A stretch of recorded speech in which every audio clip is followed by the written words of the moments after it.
এখানে বাটা মাছ নিয়েছি, আর এখানে বেগুন আলু দিয়ে বাটা মাছের ঝোল করবো। এখানটা জিরে সর্ষে লঙ্কা একটু ভিজিয়ে রেখেছি, তারপর হচ্ছে ধনে পাতা দিয়ে ওটাকে বেটে নেব। এখন হচ্ছে হলুদ লঙ্কা আর নুন দিয়ে ওটাকে মেখে নেব। সামান্য তেল দিয়ে এটাকে ভালো করে মাছটাকে মেখে নিচ্ছি। হয়ে গেছে, এবার 10 মিনিট ঢাকা দিয়ে রেখে দেবো। তুলে নিয়েছি, এবার আলুটা দিয়ে দিতে তেলের মধ্যে, হাফ ভাজা হয়ে গেছে। এবার বেগুনটা দিয়ে দেবো, দিয়ে ভেজে তুলে নেব।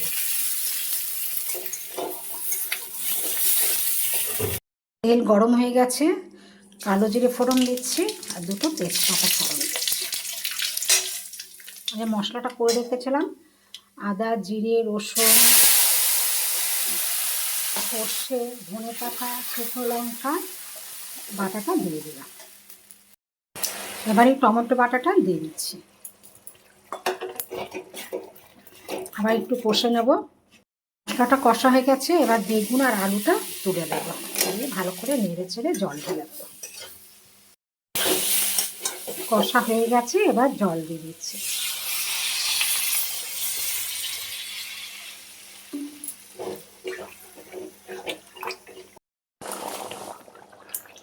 এবার মাছগুলো তুলে দেবো।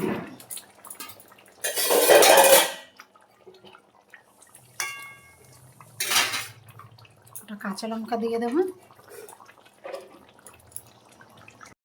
বাটা মাছের ঝোল হয়ে গেছে।